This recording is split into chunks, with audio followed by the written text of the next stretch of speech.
दक्ष news, सामान्यांच्या हक्कासाठी नेहमी दक्ष.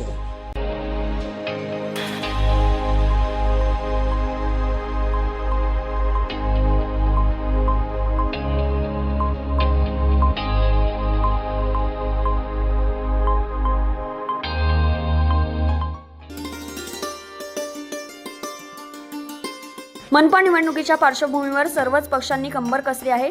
तसेच सोशल मीडिया, प्रचार पत्रके, रॅली या माध्यमातून उमेदवार नागरिकांपर्यंत पोहोचत आहेत.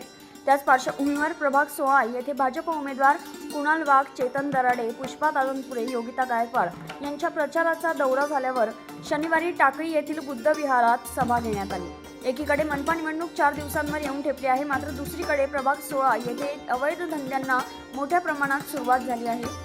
त्यामुळे तरुण पिढी व्यसनाधीन होत आहे. मात्र ही परिस्थिती बदलण्यासाठी भाजपच्या उमेदवारांच्या पाठीशी उभे राहा असे आवाहन यावेळी प्राध्यापक कुणाल वाघ यांनी केले.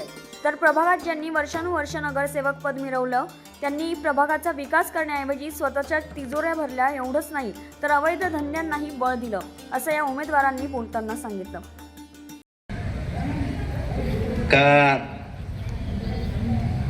आपल्या टाकळे गावाची जी परिस्थिती होती, पहिले खूप नगरसेवक होऊन गेले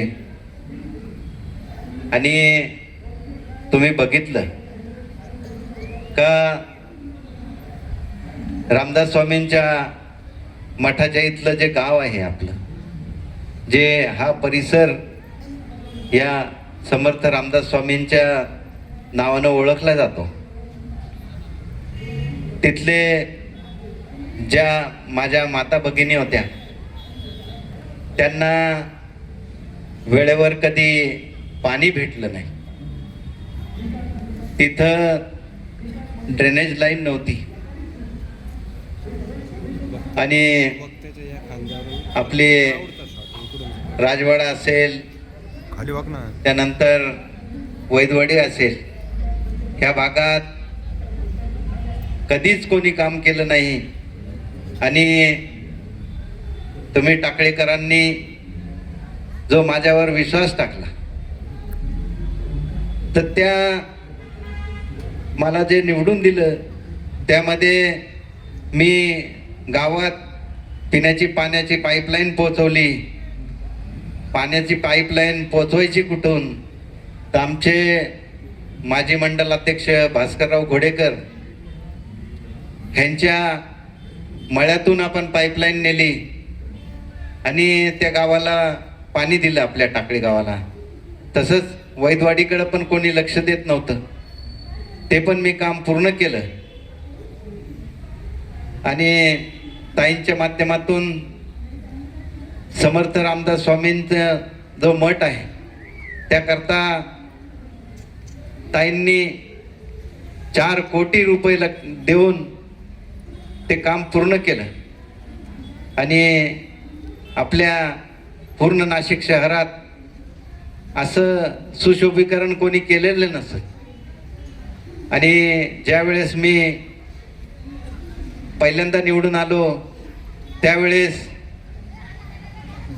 महापौरांना पाडून निवडून आलो, त्यावेळेस समर्थ रामदास स्वामींच्या इथला जो हॉल आहे तो पण मी पूर्ण केला. संबंध माझ्या लाडक्या बहिणींनो,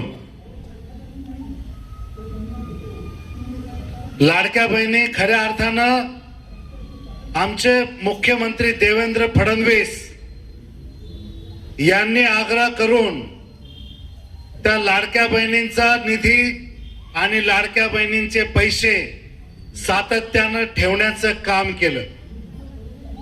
कारण नाही तर बाकीच्या विरोधकांना घाबरून ती निधी बंद करणार होते.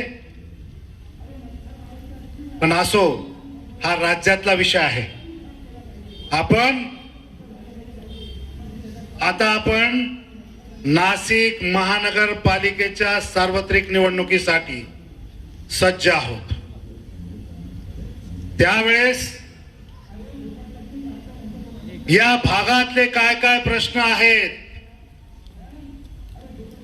या भागातल्या काय समस्या आहेत, त्याचबरोबर कशा पद्धतीनं या भागामध्ये काही लोक आतंक माजवत आहेत. याला शह देण्यासाठी निश्चितपणे आपण सर्वजण मतदार म्हणून तुम्ही आमच्या पॅनलच्या पाठीमागे राहाल. मला सांगायचंय तुम्हाला की प्रभाग क्रमांक 16 मध्ये मोठ्या प्रमाणात अवैध धंदे, मटका, जुगार, दारूचे अड्डे.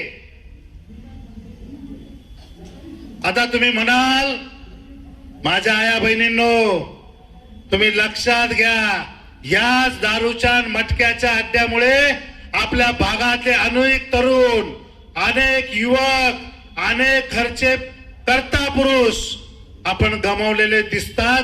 मी ज्या ज्या वेळेस या भागात बघतो तर त्यावेळेस आपल्यातले कर्ते पुरुष गमावलेले दिसतात. त्याचबरोबर मोठ्या प्रमाणामध्ये युवक व्यसनाधीनता होतात. काही जण रोलेट खेळतात, काही मटके खेळतात. अहो, जर कधी आम्ही दिवसभर काम करतो, 700-800 रुपये रोज कमवतो, आणि तो पूर्ण पैसा जर कधी मटक्या आणि दारू मध्ये देत असाल तर घरात ती माझी माता भगिनी काय करेल? दरम्यान या चारही उमेदवारांनी घरोघरी प्रचार करून नागरिकांच्या गाठीभेटीवर भर दिलाय. यावेळी असंख्य कार्यकर्ते तसेच नागरिकांची मोठी उपस्थिती दिसून आली. करण सिंग बावरी, दक्ष न्यूज, नाशिक.